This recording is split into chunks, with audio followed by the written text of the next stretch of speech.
Mesdames et messieurs, merci d'être toujours fidèles sur la chaîne Kivu Morning Post.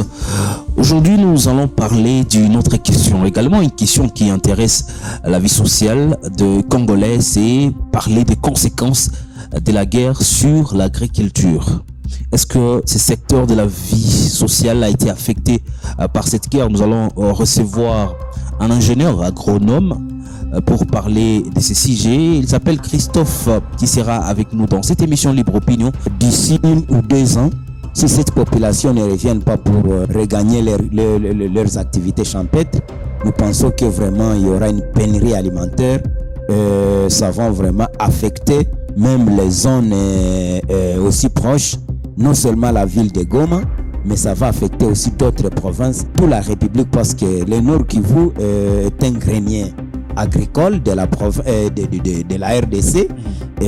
Une fois la guerre continue et cette population continue à se concentrer dans les cas, vraiment nous avons une grande crainte qu'il y aura une pénurie alimentaire. Nous pensons que les gens risquent même de fuir ou même de mourir de faim.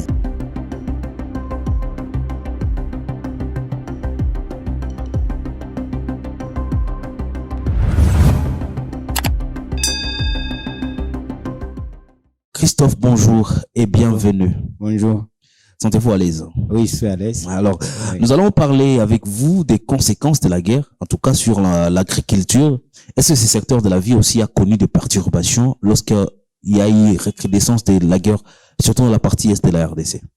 Certainement, ce secteur a été plus touché, car nous avons surtout des zones agricoles qui avaient été le premier à être affectés par les affres de guerre.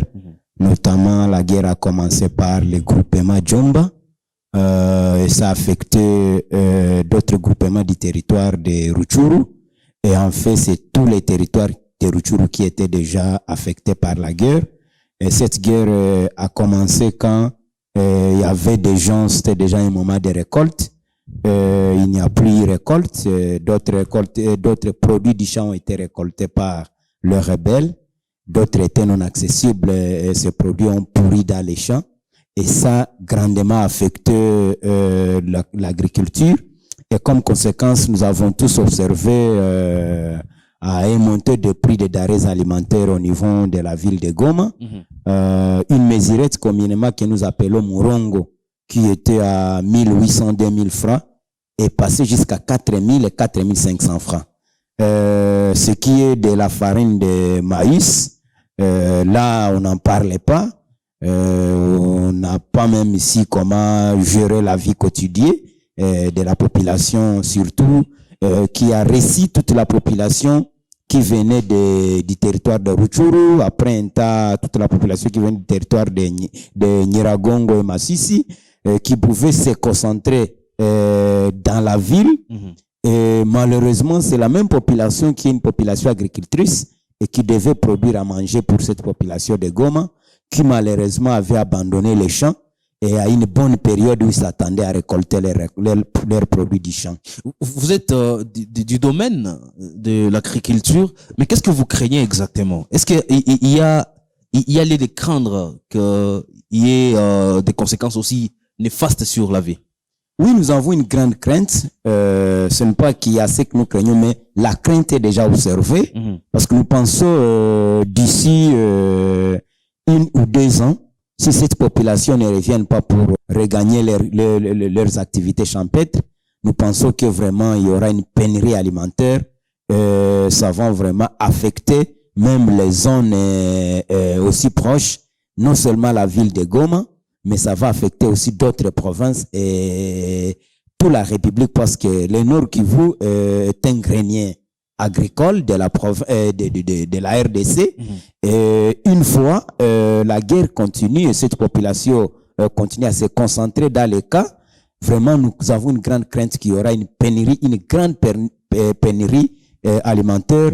Nous pensons que les gens risquent même de fuir ou même de mourir de faim. Par estimation, quelle entité, quelle zone qui a été touchée aujourd'hui par la guerre et où on cultivait aujourd'hui qu'on ne cultive pas? Nous avons 3 provinces, 3 territoires plutôt qui ont été touchés Et tous ces territoires ont été touchés, disons, en totalité. Il y a le territoire de Rutshuru qui était le premier à être touché, le territoire de Nyiragongo et le territoire de Masisi. Alors que ce sont là les trois territoires qui nourrissent la ville de Goma et la ville de Bukavu. Parce que si vous parcourez, vous allez au port, vous allez, je ne sais pas, vers Minova, vous allez vers les marchés qui tout ici, vous allez voir comment est-ce que le produit du champ qui vient de Rutshuru, Masisi, Nyiragongo, passe par les bateaux pour aller nourrir aussi la population de Bukavu. Alors, est-ce qu'il y a des solutions palliatives par rapport à ça? C'est vrai, il y a des solutions assez diplomatiques pour mettre fin à cette guerre qui sont envisagées. Mais sur le plan agriculture, vous êtes un agronome. Quelles sont des solutions qui doivent être envisagées ici et maintenant?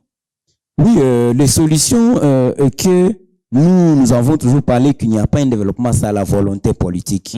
Parce que les solutions de notre part, ingénieurs agronomes et d'autres techniciens qui sont sur le terrain, les solutions étaient qu'il y ait la paix. Parce que jusqu'à maintenant, il n'y a pas accessibilité dans ces milieux où nous, on devrait jouer notre rôle. Alors nous pensons que si on pouvait avoir des négociations de la diplomatie, je ne dis pas des négociations, mais qu'il y ait une diplomatie pour que on puisse pallier à ces problèmes de la guerre, que toute cette population rentre dans leur village où ils exécutent leurs activités champêtres.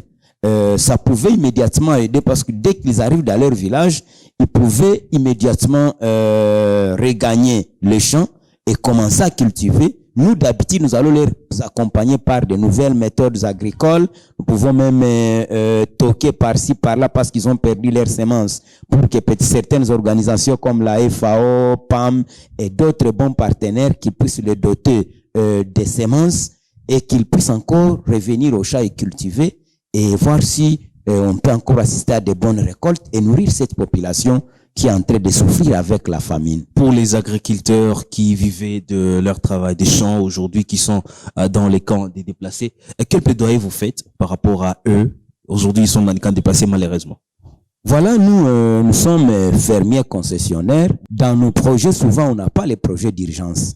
Nous avons les projets de résilience qui sont les projets de gestion de choc qui doivent se passer, qui ne sont pas des projets urgents, mais qui doivent être des projets à moyen terme. Et donc, en grande partie, nous accompagnons cette population à faire une bonne agriculture, à faire un accès facile aux champs de culture. Pour les projets d'urgence, nous n'en avons pas. Oui, nous avons pensé aussi à ces gens qui sont nos partenaires dans les milieux ruraux.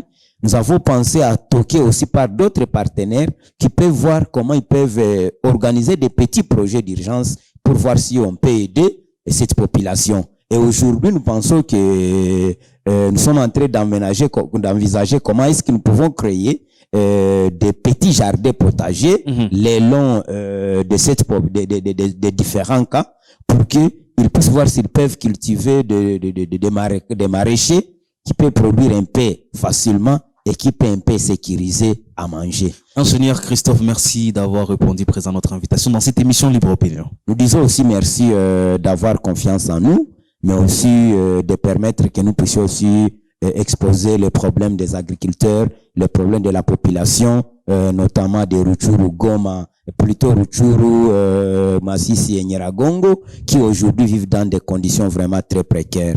Messieurs et dames, vous êtes nouveaux sur la chaîne Kivu Morning Post. N'oubliez pas de vous abonner, laisser un commentaire, partager la vidéo pour, en tout cas, transmettre, aider à la transmission de ces messages, les secteurs agricoles affectés aussi par cette guerre que connaît la partie est de la République démocratique du Congo. Nous sommes complètement à la fin de cette émission Libre Opinion. Merci à vous de l'avoir suivi.